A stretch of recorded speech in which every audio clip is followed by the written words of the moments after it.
জীবন পারাবারের মাঝে, জীবন পারাবারের মাঝে আলো অন্ধকারে, জীবন পারাবারের মাঝে আলো অন্ধকারে, প্রাণ রসদের খেলায় তারে এপার ওপার দিচ্ছে পাড়ি, প্রাণ রসদের খেলায় তারে এপার ওপার দিচ্ছে পাড়ি, জনম মরণ দুইটি দেশে ভিড়ায় তরি তারে, জনম মরণ দুইটি দেশে ভিড়ায় তরি তারে, জীবন পারাবারের মাঝে আলো অন্ধকারে।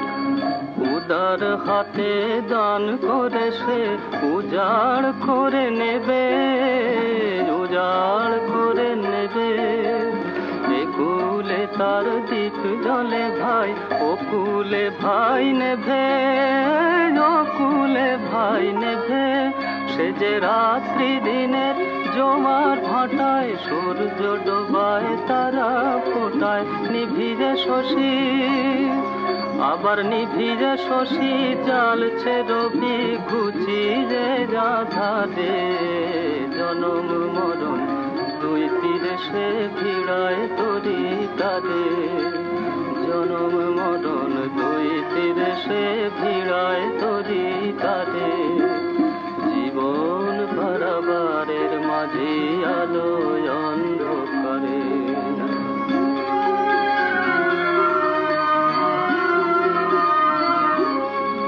ওরে হারিরে তোরা, হারিরে তোরা, কাঁদবি কেন হাসবি কেন পেরে, ওরে হারিরে তোরা, কাঁদবি কেন হাসবি কেন পেরে, সে যে দুঃখের মিতা সুখের সাথে, রসিক আমার নেরে, রসিক আমার নেরে, সে আছে ভাই পাখির গানে বুক বেঁধে সে তীরে, জীবন দিয়ে জানতে হবে মরণ মরমিরে, মরণ মরমিরে, ও তার একটা রাটার একটা দেহায়, ফুল ফোটে হয় পাবড়ি ঝরায়, কান্না হাসি, ও সেই কান্না হাসির কান্ডারি যে চিনতে হবে তারে, জনম মরণ দুই তীরে সে ভিড়ায় তরি তারে, জনম মরণ দুই তীরে সে ভিড়ায় তরি তারে, জীবন পারাবারের মাঝে আলো অন্ধকারে।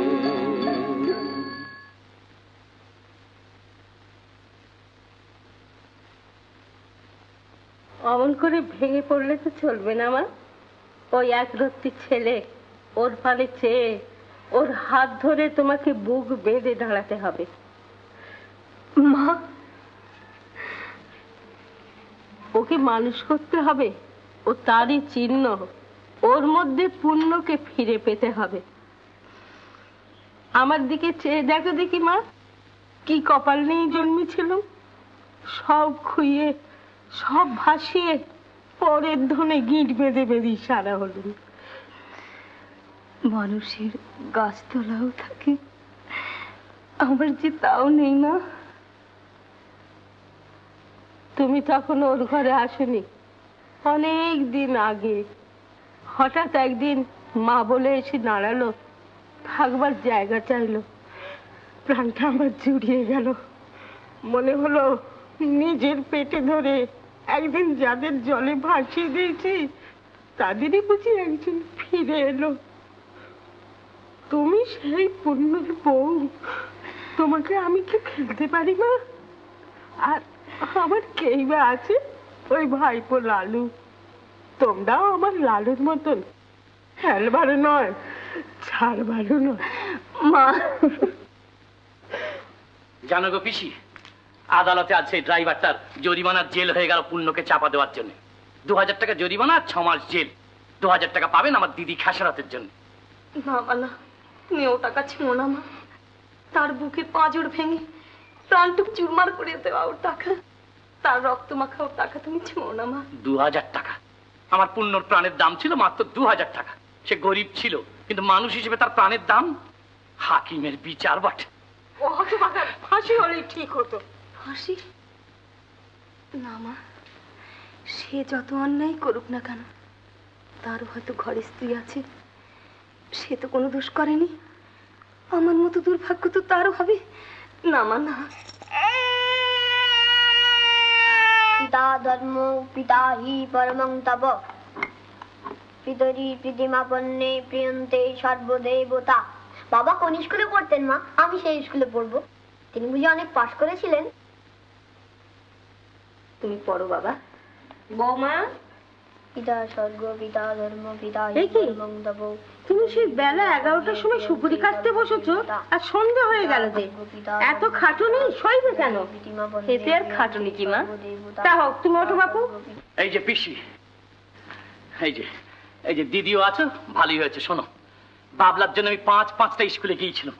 বাবলার নম্বর পর্যন্ত দেখালাম গো। বললাম বরাবর ফ্রি প্রাইমারি স্কুলে প্রথম হয়ে উচ্চ প্রাইমারি পাস করেছে। তবু সকালে বললে না, ফ্রি হবে না, ফ্রি হবে না। বলো কি করলে? হ্যাঁ, গরিবের ছেলেরা কি লেখাপড়া শিখবে না? ওইটুকু ছেলে কতই বা পড়বে, তারপর কাঁড়ি কাঁড়ি মাইনে। এটা টাকার যুগ গো পিসি, এটা টাকার যুগ। সব দিকে তাকিয়ে দেখো, টাকাওয়ালা বেনিরা বেসাতি খুলে দেশের কর্তা হয়ে বসেছে। এখন সব কিছু ওই পয়সাওয়ালা লোকেদের জন্য। স্কুলে এত টাকা মাইনে, তারপর কি সব দামি দামি বই, বছর বছর বই পাল্টাচ্ছে। কারোর পুরনো বই নিয়ে পড়া চলবে না। তারপর বলবো কি লজ্জার কথা, আজকাল ওই একটা কেউকেট আর ভাইপো ভাগ্নে না হলে পরীক্ষায় ফার্স্ট সেকেন্ড হবার জন্যই, তাতে যত ভালো ছেলেই হোক না কেন। তাহলে গরিবের ছেলেরা কি করবে? করবে আবার কি, পয়সাওয়ালা লোকের তামে নৌকরি, বুঝলে? তাদের ঘর পরিষ্কার করবে, জামা কাপড় কাচবে, জুতো পরিষ্কার করবে, মোট বইবে। আবার কি করবে? ওই যে তখনকার দিনে আমাদের ওই যে গুরুদাস বাড়ুর যে হাইকোর্টের জজ হয়েছিলেন, আর আমাদের ওই দয়ার সাগর বিদ্যাসাগর, যার মতন অত বড় পণ্ডিত কখনো হয়নি, তাদের ঘরে পিদিম জ্বালাবার পয়সা ছিল না, রাস্তার আলোয় পড়তেন। এখনকার মতন বিদ্যে তখন ব্যাসাতির ব্যাপার ছিল না। এখন যেদিকে যাও শুধু পয়সার খেলা। স্কুল বলো, কলেজ বলো, হাসপাতাল বলো, পয়সা পয়সা, পয়সা না থাকলে প্রবেশ নিষেধ। তাহলে কি হবে কৈলেশ? অমন বুদ্ধিমান ছেলেটা লেখাপড়া শিখতে পারবে না? আমি যাবো মা, দাদার সঙ্গে বাবলাকে নিয়ে হেডমাস্টারদের হাতে পায়ে ধরে আমি মিনতি জানাবো। বলবো গরিবের ছেলে হলেও সুযোগ পেলে সে নিশ্চয়ই বড় হতে পারবে। আরো বলবো অভাবের জন্য আমার স্বামী নিজে তেমন লেখাপড়া শিখতে পারেননি, কিন্তু তার বড় স্বাদ ছিল ছেলেকে লেখাপড়া শেখান। কোন রকম সামর্থ্য থাকলে মাইনে নিশ্চয়ই দিতুম, কিন্তু আমরা বড় গরিব। শুনেছি আপনাদের স্কুলে ভালো ছেলেদের বিনে মাইনে ভর্তি করেন। বাবলা আমার বিনে মাইনে প্রাইমারি স্কুলে বরাবর প্রথম হয়ে এসছে। ও খুব সৎ ও বুদ্ধিমান ছেলে। আপনি ওকে 1 বছর আপনার স্কুলে রেখে দেখুন, ও আপনাদের মাথা হেট করাবে না। বাজে কথা শোনবার সময় আমাদের নেই। আমাদের স্কুলের নিয়ম হচ্ছে সকলকে মাইনে দিয়ে পড়তে হবে। ও যে ক্লাসে ভর্তি হতে চায় সে ক্লাসে মাইনে হচ্ছে 5 টাকা, তার উপর খেলাধুলার জন্য 1 টাকা, পাখার জন্য 1 টাকা, মাসে এই 7 টাকা লাগবে। তার উপর ভর্তি হওয়ার সময় অ্যাডমিশন ফি আর বিল্ডিং ফি তো আছেই। গরিবদের জন্য এই স্কুল নয়। লেখাপড়া গরিবের ছেলেদের জন্য নয়। গরিবের ছেলেদের উচিত ছেলে বয়স থেকে এমন সব কাজকর্মে ঢোকা যাতে পেটের ভাতটা রোজগার করতে পারে। তাতে তাদেরও সুবিধে, আমাদেরও সুবিধে। নেহাত দুধের ছেলে, কাজ করবার বয়সও এখনো হয়নি। তাছাড়া সত্যিও বুদ্ধিমান আর মেধাবী ছেলে। আগের স্কুলে বরাবর সব বিষয়ে প্রথম হয়েছে। ওর বড় স্বাদ ও লেখাপড়া শিখে। আপনি দয়া করে ওর একটু সুযোগ করে দিন। দেখুন, গরিবের ছেলে এত আছে যে তাদের সব স্কুলে ঢোকাতে গেলে যাদের পয়সায় স্কুল চলছে তাদের ছেলেদের সব বার করে দিতে হয়। এমন দিন কি হবে মা তারা? কি বললেন? না কিছু না, স্বপ্ন দেখছিলাম। অন্ধ হলে কি প্রলয় বন্ধ থাকে? দেখুন, আমি কাজের লোক, আপনি থাকার জন্য আমার কাজের ক্ষতি হচ্ছে। ভিক্ষায়ং নৈব নৈব চ। কি বললে মামা? চাণক্য পণ্ডিতের শ্লোক বাবা। এবার তুমি আমাদের স্কুলে চলো একবার মামা। সে তো অনেক দূর। বাবলা কি অত দূর যেতে পারবে? সে আমি রোজ ওকে সঙ্গে করে নিয়ে যাবো দিদি। এখন আপনি দয়া করলে আমার ছেলেটার লেখাপড়া হয়।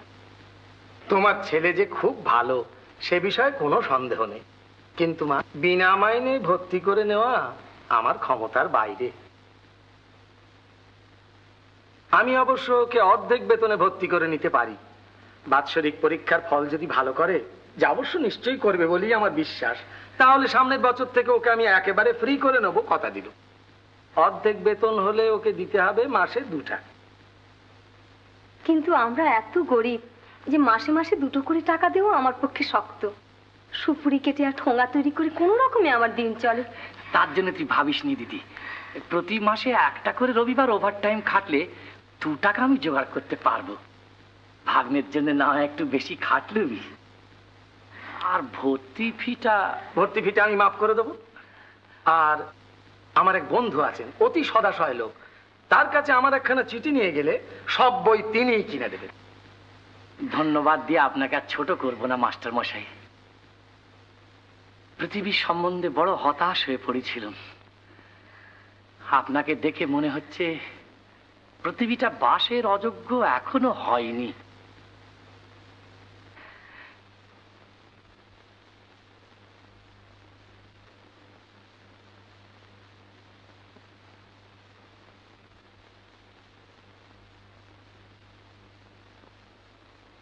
মা, মা, ঠাকুমা, আমি ফার্স্ট হয়েছি মা। এক্সামে অনেক নম্বর পেয়েছি, এই দেখো। আমি কি ইংরেজি পড়তে পারি মানিক? তুমি পড়ো। দাও। ইংরেজিতে 200-র মধ্যে পেয়েছি 172, অঙ্কতে 100-র মধ্যে 100, আর সংস্কৃততে পেয়েছি 100-র মধ্যে 95। আমি ফার্স্ট হয়েছি ঠাকুমা। বেঁচে থাকো ভাই, 100 বছর পরমাই হোক, সোনার দোয়াত কলম হোক। তোর মামা কোথায় রে? মামা জানি না তো, স্কুলে ছুটির পর মামাকে দেখতে পেলাম না তো। মামা বাড়ি আসেনি? কই না। আচ্ছা, আমি দেখছি। বলো না মামা কত নম্বর পেয়েছো? আমি আর পড়াশোনা করবো না, আমার ভালো লাগে না। কেন? কি হবে পড়ে? বাড়িতে এসো, মা ঠাকুমা ডাকছে। এসো। আমি মুখ দেখেই বুঝেছি যে ক্লাসে উঠতে পারিসনি। একে মাথা একটু মোটা, তাতে পড়াশোনা মোটেই নেই। তার চেয়েছে বরঞ্চ কৈলাসকে বলি ওকে একটা চাকরিতে ঢুকিয়ে দিই। না মা, এই তো বয়স, এইবার হলো না, আরেকবার চেষ্টা করে দেখুক না। না বৌমা, এইবার নিয়ে 3-3বার ওই একটা ক্লাসেই পড়ে রইলো। ও বিদ্যে এমনি জিনিস যে যার হয় না তাকে দিয়ে কিছুতেই করানো যায় না। তার চেয়ে বরঞ্চ কৈলাসকে বলি, ও কৈলাস, কৈলাস। কি গো, ডাকছো কেন পিসি? তোর সন্ধানে কোনো চাকরি বাকরি খালি আছে বাবা? চাকরি খালি?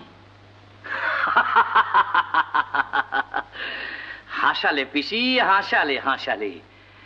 চাকরি খালি, বাড়ি খালি, অমন কথা মুখে এনো না পিসি, অমন কথা মুখে এনো না। দিনকাল যা পড়েছে, এখন কেবল গরিবের পেট ছাড়া আর কিছু খালি নেই, কিচ্ছু খালি নেই। কিন্তু একটা কিছু করে না দিলে তো চলবে না বাবা। তো কার জন্য চাকরির দরকার বলো তো? লালুর জন্য।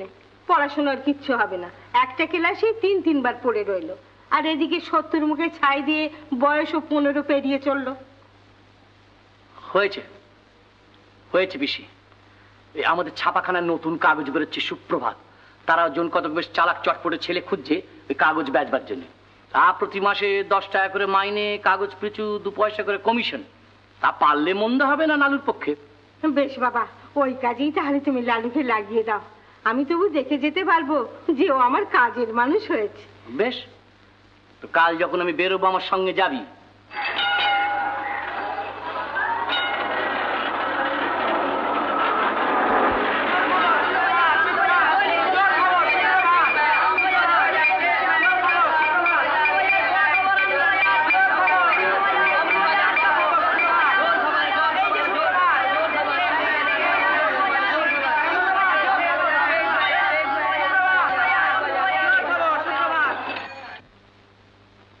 আজ 52খানা কাগজ বেচেছি, তাহলে কত পাবো বাবলা? 52? 2 পয়সা করে তো। 52 দুগুণে 104। ও, তাহলে 1 টাকা 10 আনা। অনেক তো মামা। রোজ যদি 1 টাকা 10 আনা করে হয়, তাহলে মাসে কত? ওরে বাবা, 48 টাকা 12 আনা। তুমি তো মস্ত বলক মামা। কিরে, মামা আবার মস্ত লোক হলো কিসে? জানো মা, মামা কাগজ বেচে প্রায় মাসে 50 টাকা পায়। কত কি দেখে, কত জায়গায় যায়। জানো মা, মামা কি দেখেছে? একটা ভদ্রলোক যেমনি ট্রাম থেকে নামা অমনি একটা মোটর গাড়ি এসে বাইছে ধাক্কা, মাথা ফেটে গেছে ভদ্রলোকে। কত ভিড় জমে গেল সেখানে।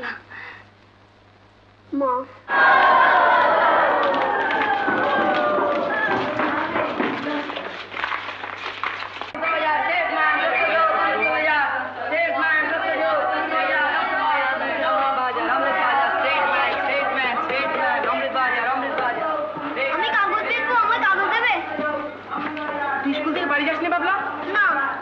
সে কি দিদি ভাববে যে এক্ষুনি যাবো, দাও না দুটো কাগজ, বেঁচেই বাড়ি যাবো। আমি পারবো মামা।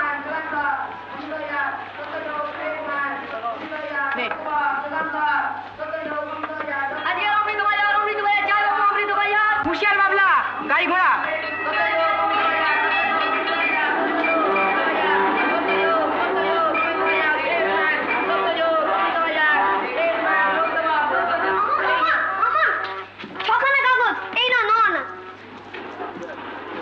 তোর পাওনা তাহলে কি না?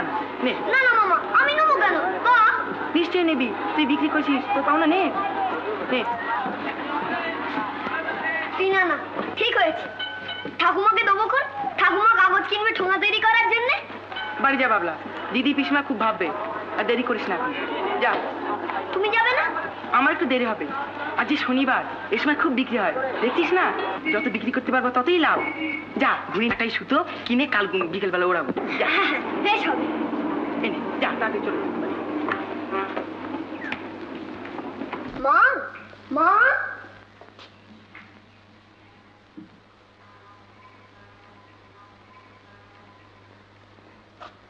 ঠাকুমা,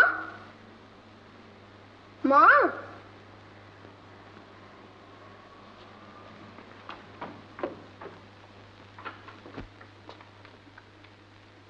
মা, মা,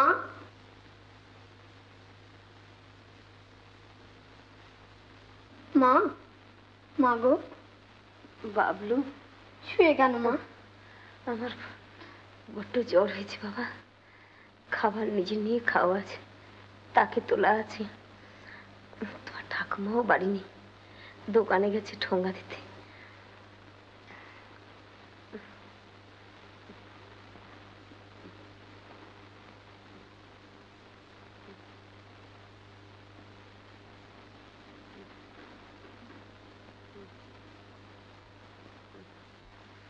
বৌমা, মা,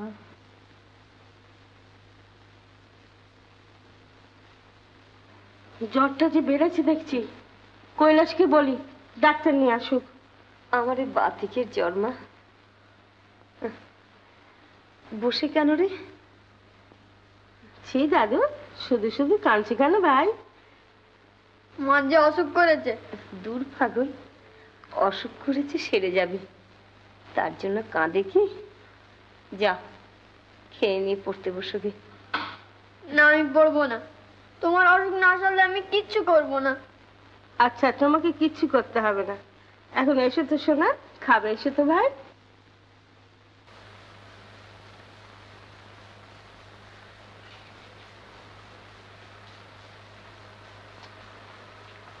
তোমার বাবলা আমার বুকের চেয়ে ঢের বড় আশ্রয় পেয়েছে।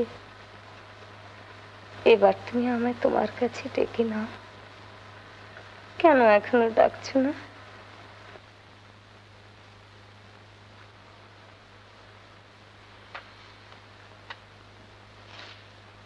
অসুখটা খুব বেশি, বসন্ত হতে পারে। ডাক্তারবাবু, আপনি একে বাঁচান। ওই বাচ্চাটি নিয়ে ও কোনো রকমে পড়ে আছে। ওই ছেলেটি ছাড়া জগতে ওদের কেউ নেই। আমার যথাসাধ্য আমি চেষ্টা করব, ছেলে পেলেদের এ ঘরে আসতে দেবেন না। মা, দাদু শোনো, যাও না দাদু ঘরে। শোনো, আজ আমার কাছে শুনে যাও। ও দাদু, লক্ষ্মী দাদু, বাইরে এসো।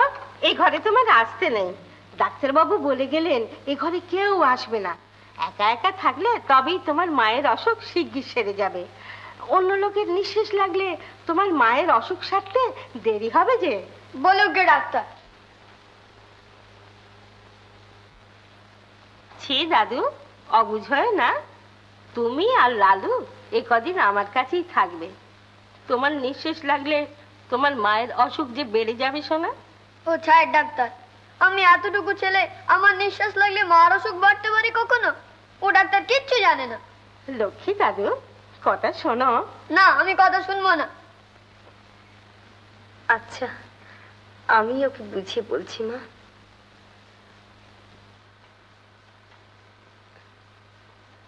বাবলু শোন। কেন? সেদিন যখন আমার অসুখ করেছিল কত শিশি শিশি ওষুধ খেলো, কই কেউ কি তোমরা আমার ছেড়ে গেছলে? আমি কি ঘরে একা থাকতুম? তোমাদের নিঃশ্বাসে আমার কি অসুখ বেড়েছিল? এই অসুখ অন্য রকমের, এতে সকলের কাছ থেকে আলাদা থাকতে হয় রে। যার অসুখ হয় সে ওষুধ খায়, ভাত খায় না, আর শুয়ে থাকে। অসুখের আবার এরকম ওরকম কি? আমার কাছে থাকলে তোমার যদি অসুখ করে তাহলে আমার কত ভাবনা হবে বলো তো। এই অসুখ শরীর নিয়ে তোমায় দেখাশোনা করতে হবে তো, তাতে আমার অসুখ সারবে না, হয়তো মরেই যাব। ছি বাবা, কথা শোনো, ঠাকুমার কাছে থাকো গে।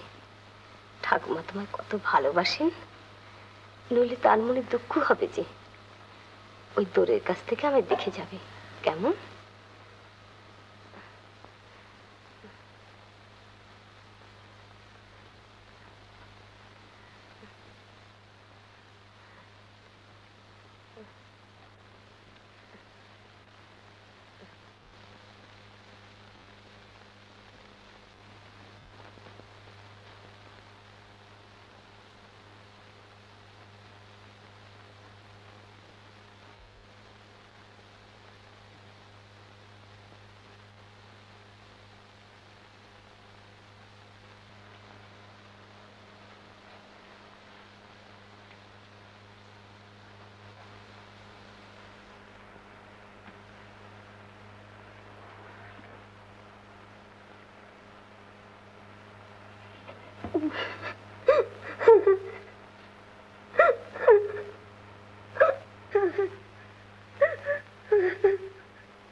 বাবলু, বাবলু,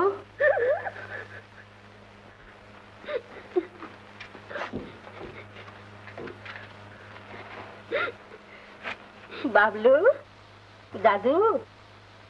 মার কাছে আমি যাব না, এই মেঝেতেই শুয়ে থাকবো। তাহলে তো মার গায়ে আমার নিঃশ্বাস লাগবে না। ছি দাদু, ঘরে শোবে চলো ভাই। মাকে ছেড়ে আমি কোথাও থাকতে পারবো না, আমায় তুমি থাকতে বলো না ঠাকুমা।